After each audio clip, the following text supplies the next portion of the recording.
नमस्कार बच्चों, मैं लाली मीना आज आपके लिए लेकर आई हूँ कक्षा 8 की पाठ्यपुस्तक वसंत भाग 3 में संकलित पाठ बस की यात्रा। इस पाठ के लेखक है श्री हरिशंकर परसाई जी।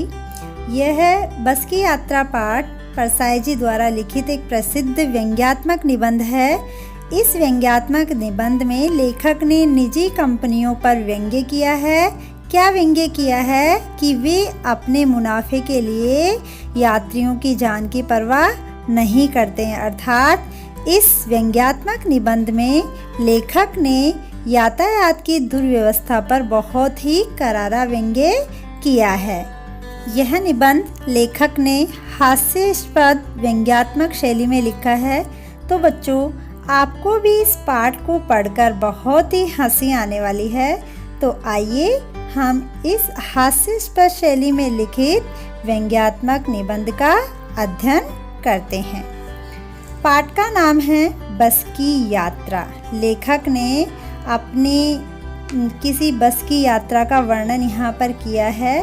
वो कह रहे हैं कि हम 5 मित्रों ने तय किया कि शाम 4 बजे की बस से चले। पन्ना से इसी कंपनी की बस सतना के लिए घंटे भर बाद मिलती है, जो जबलपुर की ट्रेन मिला देती है। सुबह घर पहुंच जाएंगे। हम में से 2 को सुबह काम पर हाजिर होना था, इसलिए वापसी का यही रास्ता अपनाना जरूरी था। लोगों ने सलाह दी कि समझदार आदमी इस शाम वाली बस से सफ़र नहीं करते हैं। क्या रास्ते में डाकू मिलते हैं? नहीं, बस डाकिन हैं। बच्चों, इसमें लेखक ने हमें क्या बताया है कि वो कितने मित्र थे? 5 मित्र थे। तो उन्होंने अपने 5 मित्रों के साथ में सतना तक पहुंचने के लिए अपने मित्रों के साथ में क्या किया था? बस से यात्रा का कार्यक्रम बनाया था, जिससे वह जबलपुर की ट्रेन के समय तक पहुंच सके। जबलपुर भी एक मध्य प्रदेश की एक जगह का नाम है। उसे सुबह घर पहुंचना था। किसको घर पहुंचना था? लेखक को घर पहुंचना था। और उसके साथ में जो अन्य साथी थे, लेखक के साथ में जो उनके मित्र थे, उनमें से 2 ऐसे थे जिनको कहाँ जाना था? अपने ऑफिस में अपनी ड्यूटी पर हाजिर होना था, अर्थात उपस्थित होना था। ठीक है, इसलिए उन्होंने क्या डिसाइड किया, जो कि हम वापसी का यही रास्ता अपनाना ज़रूरी समझा उन्होंने। और कुछ लोगों ने, जो कि समझदार लोग थे, उन्होंने कहा कि जो समझदार लोग होते हैं वो इस बस से यात्रा नहीं करते, सफ़र नहीं करते, अर्थात यात्रा नहीं करते हैं। तो लेखक पूछते हैं कि क्या रास्ते में डाकू मिलते हैं? जिसने ये कहा कि समझदार आदमी इस शाम वाली बस से सफ़र नहीं करते हैं, तो उसी आदमी से लेखक पूछता है कि क्या रास्ते में डाकू मिलते हैं? तो वो क्या कहता है कि नहीं, डाकू तो नहीं मिलते हैं।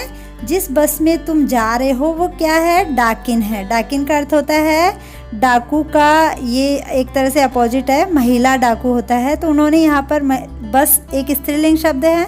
ठीक है, तो यहाँ पर उस समझदार व्यक्ति ने या उस व्यक्ति ने क्या कहा था कि ये बस ही डाकिन है। ठीक है, आगे लेखक क्या कह रहे हैं? बस को देखा तो श्रद्धा उमड़ पड़ी। खूब वयोवृद्ध थी, सदियों के अनुभव के निशान लिए हुए थी। लोग इसलिए इससे सफ़र नहीं करना चाहते कि वृद्धावस्था में इसे कष्ट होगा। बस पूजा के योग्य थी, उस पर सवार कैसे हुआ जा सकता है। लेखक यहाँ पर क्या कह रहे हैं? श्रद्धा का अर्थ होता है आस्था या आदरपूर्ण भाव। श्रद्धा किसके प्रति होती है? हमें हमेशा अपने से बड़ों के प्रति। तो लेखक कहते हैं कि उस बस की दशा को देखकर उनको उसके प्रति एक आस्था का भाव उमड़ पड़ा। खूब वयोवृद्ध थी। वयोवृद्ध अर्थात बहुत ही अत्यधिक उम्र की, सदियों के अनुभव के निशान लिए हुए थी। अब यहाँ पर लेखक कह रहे हैं सदियों का अर्थ होता है कई 100 वर्षों पहले की। ठीक है, तो कई 100 वर्षों का अनुभव के जो निशान थे वो उस पर दिखाई दे रहे थे बस पर।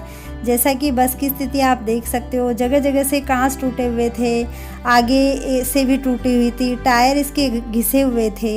ठीक है, तो लोग इसलिए इससे सफ़र नहीं करना चाहते कि वृद्धावस्था में से कष्ट होगा। अब यहाँ पर लेखक ने व्यंग्य किया है। क्या व्यंग्य किया है कि यहाँ पर देखो, पहले तो उन्होंने ये बताया कि उनको यहाँ पर उसके प्रति श्रद्धा उमड़ गई। उसका कारण क्या था कि वो बस जो थी वो बहुत पुरानी हो चुकी थी और उसे कई वर्षों, सैकड़ों सालों का क्या था, अनुभव था। दूसरी बात क्या कि कुछ लोग थे जो इस बस में सफ़र क्यों नहीं करना चाहते थे, क्योंकि ऐसी पुरानी बस चलने की हालत में नहीं है। ये तो कैसी है, एक स्थान पर खड़ी करके पूजने योग्य है, अर्थात पूजा करने योग्य है। अब यहाँ पर पूजा किसकी की जाती है? ठीक है, हम भगवान की पूजा करते हैं या हमारी श्रद्धा किसके प्रति रहते हैं? अपनों से बड़ों के प्रति रहती है। लेकिन यहाँ पर लेखक ने क्या व्यंग्य किया है? बस के प्रति यहाँ पर उन्होंने क्या कहा है कि उनका जो श्रद्धा का भाव है वो बस के प्रति उमड़ आया और उसको कैसे बताया है? बिल्कुल पूजा करने योग्य। बस कंपनी के एक हिस्सेदार भी उसी बस से जा रहे थे। हमने उनसे पूछा, यह बस चलती भी है? वह बोले, चलती क्यों नहीं है जी, अभी चलेगी। हमने कहा, वही तो हम देखना चाहते हैं, अपने आप चलती है यह? हाँ जी, और कैसे चलेगी? अब देखो, इसमें लेखक क्या करे कि जिस बस में वो जाने वाले थे वहाँ पर एक उसी कंपनी का एक हिस्सेदार उस बस में जा रहा था। ठीक है, उसी हिस्सेदार से, कंपनी का जो हिस्सेदार व्यक्ति था, उसी से लेखक ने क्या पूछा कि ये बस चलती भी है? तो वो क्या बोलते हैं कि चलती क्यों नहीं है जी, अभी चलेगी। तो लेखक क्या बोलते, लेखक और उसके जो दोस्त उनके साथ में थे, कि वही तो हम देखना चाहते हैं कि ये अपने आप चलती है। लेखक उनसे प्रश्न पूछे बार बार कि ये अपने आप चलती है। तो जो कंपनी का जो हिस्सेदार था वो क्या बोलता है कि हाँ जी, और कैसे चलेगी, अपने आप ही चलेगी। गजब हो गया, ऐसी बस अपने आप चलती है। हम आगा पीछा करने लगे। डॉक्टर मित्र ने कहा, डरो मत, चलो, बस अनुभवी है, नई नवेली बसों से ज़्यादा विश्वसनीय है, हमें बेटों की तरह प्यार से गोद में लेकर चलेगी। अब बच्चों, यहाँ पर कुछ मुहावरों का प्रयोग हुआ है। यहाँ पर गजब होना, आश्चर्यजनक घटना घटित होना। ठीक है, इसके बाद में एक और मुहावरा इसमें आया है, आगा पीछा करना, अर्थात दुविधा की स्थिति में होना। तो लेखक यहाँ पर कह रहे हैं कि गजब हो गया, ऐसी बस अपने आप चलती है। लेखक को आश्चर्य होता है, बहुत ही आश्चर्य होता है। क्यों? जब उन्होंने ये सुना कि ये बस अपने आप चलेगी, क्योंकि बस की दशा, जो हालत थी वो तो बिल्कुल जीर्ण शीर्ण हो गई थी। ठीक है, वो तो बहुत ही पुरानी थी। हम आगा पीछा करने लगे। अब आगा पीछा का अर्थ मैंने आपको बताया है कि दुविधा की स्थिति में होना। वो सोचने लगे कि हम चले या नहीं चले, चले या नहीं चले। इस स्थिति में, इस उलझन में वो पड़ गए। तो उसी बस में यात्रा करने वाले एक डॉक्टर थे। तो वो क्या बोलते हैं कि डरो मत, चलो, बस अनुभवी है। अनुभव का मतलब क्या होता है? जैसे कई सालों का अनुभव होता है ना। अब यहाँ पर बस को अनुभवी बताया है कि वो कई सालों से चल रही है, तो उसको अनुभव है। ठीक है, नई नवेली बसों से ज़्यादा विश्वसनीय है। अब जो डॉक्टर मित्र थे उन्होंने कहा कि जो नई बसें होती है उससे ज़्यादा विश्वसनीय, अर्थात विश्वास करने लायक है ये बस। हमें कैसे ले जाएगी? इस तरह से ले जाएगी जैसे बेटों की तरह प्यार से गोद में लेकर हमें ये बस चलेगी। हम बैठ गए। जो छोड़ने आए थे वे इस तरह देख रहे थे जैसे अंतिम विदा दे रहे हैं। उनकी आंखें कह रही थी, आना जाना तो लगा ही रहता है, आया है सो जाएगा, राजा रंग फकीर। आदमी को कूच करने के लिए एक निमित्त चाहिए। अब लेखक आगे कह रहे हैं कि हम बस में बैठ गए। जब डॉक्टर मित्र ने उनको ये बातें बताई तो वो बस में बैठ जाते हैं। उनके और कुछ मित्र थे जो उनको वहाँ पर छोड़ने आए थे स्टेशन पर। तो वो उनको ऐसे देख रहे थे जैसे वो उनको अंतिम बार देख रहे हो। ऐसे क्यों देख रहे थे? क्योंकि उनको ये लग रहा था कि क्या ये बस इनको इनके गंतव्य स्थान तक सुरक्षित पहुँचा देगी। उनकी आंखें कह रही थी, आना जाना तो लगा ही रहता है। अब लेखक यहाँ पर कह रहे हैं कि जो छोड़ने आए थे उनकी आंखें देख करके ऐसा लग रहा था कि वो ऐसे सोच रहे हैं कि आना जाना तो लगा ही रहता है, अर्थात जो व्यक्ति आता है वो जाता भी है, आया है सो जाएगा। चाहे वो राजा हो, रंक का अर्थ होता है, चाहे वो गरीब हो, और फ़कीर का अर्थ होता है भिखारी। चाहे राजा हो, चाहे गरीब हो, चाहे भिखारी हो, सबको जाना होता है। आदमी को कूच करने के लिए एक निमित्त होना चाहिए। अब यहाँ पर कूच करना एक मुहावरा आया है, अर्थात किसी अन्य स्थान पर जाना। ठीक है, निमित्त का अर्थ होता है कारण। तो यहाँ पर आदमी को किसी जगह पर जाने के लिए या अन्य स्थान पर जाने के लिए क्या होना चाहिए? कारण होना चाहिए। इंजन सचमुच स्टार्ट हो गया, ऐसा जैसे सारी बस ही इंजन है और हम इंजन के भीतर बैठे हैं। कांच बहुत कम बचे थे, जो बचे थे उनसे हमें बचना था। हम फौरन खिड़की से दूर सरक गए। इंजन चल रहा था, हमें लग रहा था कि हमारी सीट के नीचे इंजन है। अब लेखक ने ऐसा क्यों कहा है कि सारी बस ही इंजन है और हम इंजन के भीतर बैठे? क्योंकि जैसे ही बस स्टार्ट होती है तो बहुत तेज आवाज़ होती है, ऐसा लगा जैसे वो कहाँ पर बैठे हुए हैं? इंजन के अंदर बैठे हुए हैं। और जो बस थी उसके कांच टूट चुके थे, बहुत कम कांच थे, जैसे ही बस चल रही थी वो कांच भी हिल रहे थे। तो लेखक को ऐसा लग रहा था कि ये उनके ऊपर गिर जाएंगे। तो वो कह रहे हैं लेखक कि जो कांच बचे हुए थे उनसे अब हमें खुद को बचना था, इसलिए उन्होंने क्या किया? खिड़की से थोड़ा सा दूर हट करके बैठ गए। इंजन चल रहा था, हमें लग रहा था कि हमारी सीट के नीचे इंजन है। क्यों? क्योंकि उस इंजन की आवाज़ ही इतनी तेज़ हो रही थी। ठीक है, अब आगे लेखक कहते हैं कि बस सचमुच चल पड़ी और हमें लगा कि यह गांधी जी के असहयोग और सविनय अवज्ञा आंदोलनों के वक्त अवश्य जवान रही होगी। उसे ट्रेनिंग मिल चुकी थी, हर हिस्सा दूसरे से असहयोग कर रहा था। पूरी बस सविनय अवज्ञा आंदोलन के दौर से गुजर रही थी। सीट का बॉडी से असहयोग चल रहा था। कभी लगता सीट बॉडी को छोड़कर आगे निकल गई है, कभी लगता कि सीट को छोड़कर बॉडी आगे भागी जा रही है। 8-10 मील चलने पर सारे भेदभाव मिट गए। यह समझ में नहीं आता था कि सीट पर हम बैठे हैं या सीट हम पर बैठी है। अब बच्चों, इसमें एक शब्द आया है सविनय अवज्ञा आंदोलन। इसका नाम आप सभी ने सुना होगा और पढ़ा भी होगा एसएसटी में आपने। ठीक है, सविनय अवज्ञा आंदोलन गांधी जी के नेतृत्व में दिसंबर 1929 में कांग्रेस के लाहौर में होने वाले अधिवेशन में किसके विरुद्ध शुरू किया गया था? ब्रिटिश सरकार के विरुद्ध शुरू किया गया था। ठीक है, और इसका क्या उद्देश्य था? किस उद्देश्य से शुरू किया गया था ये? इसके बहुत सारे उद्देश्य थे। जैसे किसानों द्वारा व्यावसायिक खेती करने के कारण व्यापार में मंदी और जो गिरती कीमतें थी उससे वो बहुत परेशान थे। ठीक है, ब्रिटिश सरकार के खिलाफ चारों ओर असंतोष का वातावरण बन गया था। लाहौर अधिवेशन में पूर्ण स्वतंत्रता की प्राप्ति के लिए इसे ही सबसे उपयुक्त माना गया था और ब्रिटिश सरकार द्वारा किए जा रहे जो शोषण के खिलाफ इसे सर्वोत्तम हथियार के रूप में अपनाया गया था। इसके बहुत सारे उद्देश्य थे और भी अन्य उद्देश्य थे। तो सविनय अवज्ञा आंदोलन से आप परिचित हो। तो यहाँ पर ऐसा क्यों कहा है उसको? यहाँ पर सविनय अवज्ञा आंदोलन का भी उद्देश्य क्या था? ठीक है, विरोध करना। ठीक है, तो यहाँ पर लेखक ने क्या कहा है कि सीट का बॉडी से असहयोग चल रहा था, अर्थात वो सीट अपनी जगह पर नहीं थी, अर्थात वो बार बार वहाँ से क्या हो रही थी?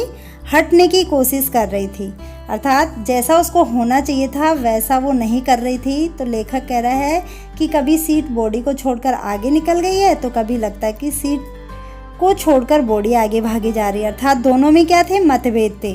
ठीक है, इसलिए यहाँ पर सविनय अवज्ञा आंदोलन की भी बात की गई है। 8-10 मील चलने पर सारे भेदभाव मिट गए। क्यों मिट गए उनके भेदभाव? क्योंकि समझ में नहीं आता था कि सीट पर हम बैठे हैं या सीट हम पर बैठी है। अर्थात कैसी हालत हो गई थी बस की? जो सीटों की थी कैसी हालत हो गई थी? वो बिल्कुल सीटें अपनी जगह से हट गई थी, टूट चुकी थी। जैसे ही गाड़ी चलती थी क्या हो जाता था? सारी जो स्थिति थी बस की वो बिल्कुल अव्यवस्थित हो जाती थी। एकाएक बस रुक गई। मालूम हुआ कि पेट्रोल की टंकी में छेद हो गया है। ड्राइवर ने बाल्टी में पेट्रोल निकालकर उसे बगल में रखा और नली डालकर इंजन में भेजने लगा। अब मैं उम्मीद कर रहा था कि थोड़ी देर बाद बस कंपनी के हिस्सेदार इंजन को निकालकर गोद में रख लेंगे और उसे नली से पेट्रोल पिलाएंगे, जैसे माँ बच्चे के मुंह में दूध की शीशी लगाती है। बच्चों, जैसा कि मैंने आपको बताया था कि यह निबंध हास्यास्पद शैली में लिखा गया है, अर्थात आपको इसको पढ़ते पढ़ते हंसी भी आ रही होगी ना। ठीक है, तो यहाँ पर लेखक कह रहे हैं कि अब तो क्या हालत हो चुकी थी बस की, जो पेट्रोल की टंकी थी उसमें भी छेद हो गया था। अर्थात देखो उस बस की स्थिति कैसी थी। और अब उसमें क्या किया जा रहा था, एक बाल्टी में पेट्रोल निकाला और उसको बगल में रख करके एक नली से उसके इंजन में क्या डाल रहे थे, पेट्रोल डाला जा रहा था। तो लेखक को क्या लगा कि अब ऐसा होगा, शायद बस कंपनी का जो हिस्सेदार है वो इंजन को निकाल कर गोद में रखेगा और उस नली से पेट्रोल पिलाएगा। अर्थात जैसे अपनी माँ अपने बच्चे को दूध पिलाती है उसके मुंह से शीशी लगाकर, वैसा ही कौन करेगा, जो बस कंपनी का हिस्सेदार है वो भी ऐसा ही करने वाला है। लेखक को ऐसा लगा या उन्होंने ऐसा अनुमान लगाया। बस की रफ्तार अब 15-20 मील हो गई थी। मुझे उसके किसी हिस्से पर भरोसा नहीं था। ब्रेक फेल हो सकता है, स्टीयरिंग टूट सकता है। प्रकृति के दृश्य बहुत लुभावने थे। दोनों तरफ हरे भरे पेड़ थे जिन पर पक्षी बैठे थे। मैं हर पेड़ को अपना दुश्मन समझ रहा था। जो भी पेड़ आता डर लगता कि इससे बस टकराएगी। वह निकल जाता तो दूसरे पेड़ का इंतजार करता। झील दिखती तो सोचता कि इसमें बस गोता लगा जाएगी। अब लेखक ने ऐसा क्यों कहा है कि उसको बस के किसी हिस्से पर भरोसा क्यों नहीं रह गया था, क्योंकि लेखक ने जब से यात्रा शुरू की तब से उस बस का इंजन, पेट्रोल की टंकी सब खराब हो चुके थे। इसलिए उसको जो उसके बाकी हिस्से बचे थे उस पर भी भरोसा नहीं रहा था। इसमें बीच में लेखक ने यह भी कहा है कि सड़क के दोनों ओर फैले प्राकृतिक दृश्य का भी यहाँ पर लेखक ने वर्णन किया है। ठीक है, क्या वर्णन किया है, प्राकृतिक दृश्य का बहुत ही लुभावना वर्णन किया है। इन्होंने बताया है कि सड़क के दोनों ओर हरे भरे पेड़ थे जिन पर क्या बैठे हुए थे, पक्षी बैठे हुए थे। और दोनों तरफ क्या थे, दूर दूर तक फैले हरे भरे खेत बहुत ही लुभावने लग रहे थे, बहुत ही मन को भाने वाले लग रहे थे। लेखक हर पेड़ को अपना दुश्मन समझ रहा था। क्या आप बता सकते हो ऐसा क्यों?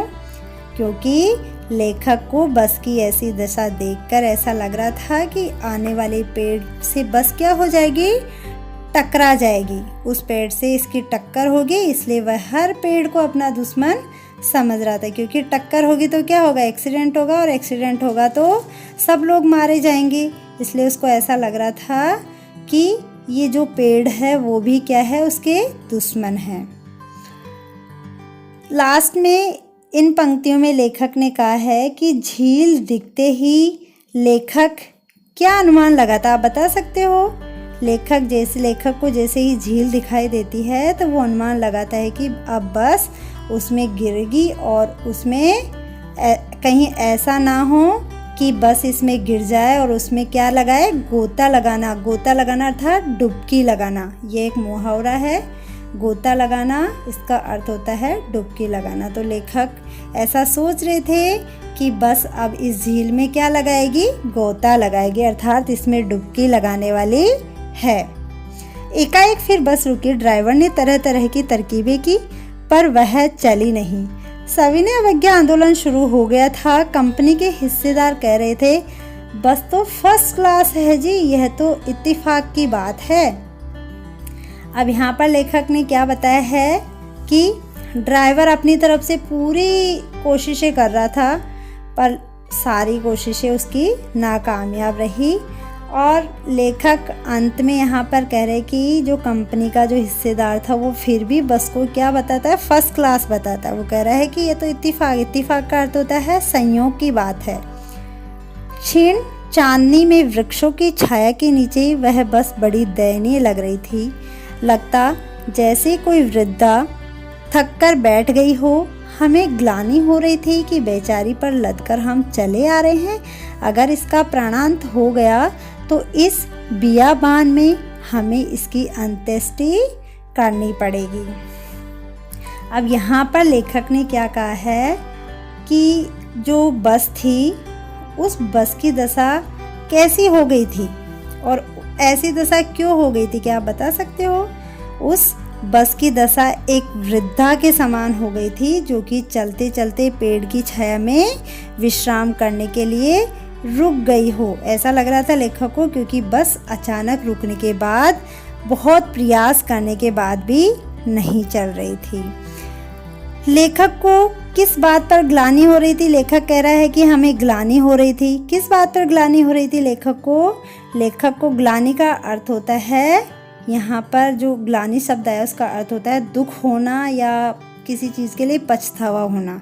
ठीक है, तो लेखक को किस चीज़ के लिए दुख हो रहा था कि इतनी जीर्ण शीर्ण बस पर उसे यात्रा नहीं करनी थी, अर्थात बस की ऐसी दशा तो उसको पहले से ही पता थी, उसको ऐसी बस में यात्रा नहीं करनी चाहिए थी। यदि यह दोबारा न चली तो अब यहीं पर रात बितानी पड़ेगी। यहाँ पर कुछ शब्द आए जैसे बियाबान, इसका अर्थ होता है सुनसान जगह पर। जो बस रुकी थी वो कहाँ रुकी थी? बिल्कुल सुनसान जगह पर रुकी थी। और अंत्येष्टि अर्थात अंतिम क्रिया करना। अंत्येष्टि का अर्थ होता है मरने के बाद जो भी अंतिम क्रिया की जाती है। ठीक है, तो यहाँ पर लेखक कह रहा है कि अगर इसका प्राणांत अर्थात अगर इसके प्राणों का अंत हो गया, ये भी एक मुहावरा है, प्राणांत हो जाना अर्थात मर जाना।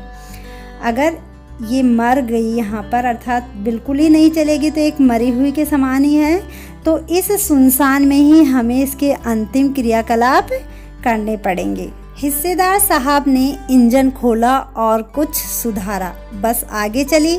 उसकी चाल और कम हो गई थी। धीरे धीरे वृद्धा की आंखों की ज्योति जाने लगी। चांदनी में रास्ता टटोलकर वह रेंग रही थी। आगे या पीछे से कोई गाड़ी आती दिखती तो वह एकदम किनारे खड़ी हो जाती और कहती, निकल जाओ बेटी, अपनी तो वह उम्र ही नहीं रही। अब इसमें देखो लेखक ने क्या कहा है कि जो हिस्सेदार था कंपनी का, उसने बस का इंजन खोला, उसमें कुछ सुधार किया तो बस चल तो गई लेकिन उसकी स्पीड बहुत कम थी। अब यहाँ पर लेखक ने कहा कि धीरे धीरे वृद्धा किसको कहा है? उस बस को कहा है। और आँखों की ज्योति जाने लगी अर्थात उसकी जो लाइट थी वो भी क्या होने लग गई? धीरे धीरे बंद होने लग गई। अब जो चांदनी रात थी उसमें रास्ता टटोलकर वह रेंग रही थी अर्थात बिल्कुल धीरे धीरे चल रही थी। और अगर कोई बस आती जाती या कोई गाड़ी आती जाती दिखाई देती तो वो बिल्कुल साइड में ड्राइवर उसको खड़ी कर देता और दूसरे जो साधन आ रहे थे उनको निकलने के लिए जगह दे दिया करता था। एक पुलिया के ऊपर पहुँचे थे कि एक टायर फिस करके बैठ गया। वह बहुत जोर से हिलकर थम गई। थमना अर्थात रुक जाना। अगर स्पीड में होती तो उछलकर नाले में गिर जाती। मैंने उस कंपनी के हिस्सेदार की तरफ पहली बार श्रद्धा भाव से देखा। क्यों देखा श्रद्धा भाव से उसने? क्योंकि उसको ऐसा लगा कि ये जो कंपनी का हिस्सेदार है इसको अपनी खुद की जान की भी परवाह नहीं है। ठीक है, वह टायरों की हालत जानते हैं फिर भी जान हथेली पर लेकर इसी बस से सफ़र कर रहे हैं। लेखक यहाँ पर क्या कह रहा है? उनको श्रद्धा भाव क्यों उमड़ी उस कंपनी के हिस्सेदार के प्रति कि इनको इस बस की पूरी हालत पता है, टायरों की हालत पता है, बस की हालत पता है, लेकिन फिर भी जान हथेली पर रखना यह एक मुहावरा है अर्थात मौत से न डरना। तो यहाँ पर लेखक ने कंपनी के हिस्सेदार के लिए ये मुहावरा इस्तेमाल किया कि उसने जान हथेली पर रख करके वो उस बस में क्या कर रहा था? यात्रा कर रहा है। उत्सर्ग की ऐसी भावना दुर्लभ। उत्सर्ग का अर्थ होता है बलिदान। ठीक है, बलिदान की ऐसी भावना बहुत दुर्लभ का अर्थ होता है कठिन, बहुत ही कठिन है। अब बलिदान किसके प्रति? जो कंपनी का हिस्सेदार था, ठीक है, वो अपनी जान जो है अपने स्वयं के जान की भी चिंता नहीं थी उसको, और इसलिए लेखक ने यहाँ पर इस पंक्ति का इस्तेमाल किया कि उत्सर्ग की ऐसी भावना दुर्लभ, अर्थात जो बलिदान की इस तरह की भावना है वो बहुत ही कठिन है। सोचा इस आदमी के साहस और बलिदान भावना का सही उपयोग नहीं हो रहा है, इसे तो किसी क्रांतिकारी आंदोलन का नेता होना चाहिए। अगर बस नाले में गिर पड़ती तो हम सब मारे जाते, तो देवता बाहें पसार उसका इंतजार करते, कहते वह महान आदमी आ रहा है जिसने एक टायर के लिए प्राण दे दिए, मर गया पर टायर नहीं बदला। अब मैंने आपको बताया था ना कि ये एक हास्यास्पद शैली में लिखा हुआ है, तो लेखक ने देखो यहाँ पर क्या कहा है कि अगर वहाँ पर वो सब लोग मर जाते, बस अगर नाले में गिर जाते और सब मर जाते, तो देवता भी अपने हाथ फैलाकर किसका इंतजार करते, जो कंपनी का हिस्सेदार था। ठीक है, क्यों करते, क्योंकि उनको भी ऐसा लगता, देवता भी ये सोचते कि ये आदमी कितना महान है जो एक टायर के लिए अपने प्राण इसने दे दिए। ठीक है, इसने एक टायर के लिए अपने प्राण दे दिए, ये मर गया खुद पर इसने अब टायर नहीं बदला। दूसरा घिसा टायर लगाकर बस फिर चली। अब हमने वक्त पर पन्ना पहुंचने की उम्मीद छोड़ दी थी। अब यहाँ पर लेखक ऐसा क्यों कह रहे हैं कि अब हमने पन्ना पहुंचने की उम्मीद छोड़ दी थी, क्योंकि बस की हालत कैसी थी, बहुत ही खराब हो गई थी। बस चल तो गई थी पर वह बार बार खराब हो रही थी, है ना, और कुछ दूर तक चल जाती फिर उसके बाद में रुक जाती, कुछ भी तय नहीं हो रहा था। इसलिए लेखक को लगा कि अब हमारा पहुंचना मुश्किल है। पन्ना कभी भी पहुंचने की उम्मीद छोड़ दी थी। पन्ना क्या, कहीं भी कभी भी पहुंचने की उम्मीद छोड़ दी थी। लगता था जिंदगी इसी बस में गुजारनी है और इससे सीधे उस लोक को प्रयाण कर जाना है। अब लेखक ने यहाँ पर क्या कहा है कि पन्ना की तो बात चलो ठीक है, अलग है, यहाँ से तो हमने सारी ही उम्मीदें छोड़ दी थी और ये लग रहा था कि हमारी पूरी ज़िंदगी इस बस में गुजर जाएगी। ऐसा क्यों लग रहा था, क्योंकि उनको ऐसा लग रहा था कि हम इस लोक से दूसरे लोक को प्रयाण कर जाएंगे, अर्थात मृत्यु को प्राप्त हो जाएंगे, अर्थात हम इस बस में ही शायद मर जाएंगे, क्योंकि इसमें यात्रा करेंगे तो शायद यही होना है।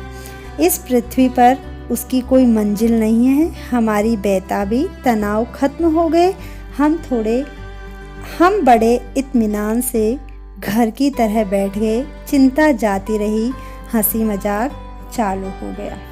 अब लेखक ने यहाँ पर घर की तरह चिंता मुक्त होकर बस में बैठ जाने की बात क्यों कही है, क्योंकि लेखक का जो गंतव्य स्थान था उस पर समय पर पहुंचने की उन्होंने आशा छोड़ दी थी और उसे लगा कि इसी बस में उसकी ज़िंदगी बीत जाएगी और वो सीधे दूसरे लोक को जाएगा, अर्थात मृत्यु को प्राप्त हो जाएगा। घर जाने पर भी तो ज़िंदगी बिताकर दूसरे लोक को जाना है, इसलिए चिंता मुक्त होकर वो बैठ गया। क्या सोचा कि घर जाएंगे तो भी चाहे वहाँ से जाओ चाहे यहाँ से जाओ, दूसरे लोक तो जाना ही है। ठीक है, अर्थात एक ना एक दिन हमें मरना तो है ही, तो इसलिए वो बिल्कुल चिंता मुक्त होकर बैठ गए और आपस में हंसी मजाक करने लगे।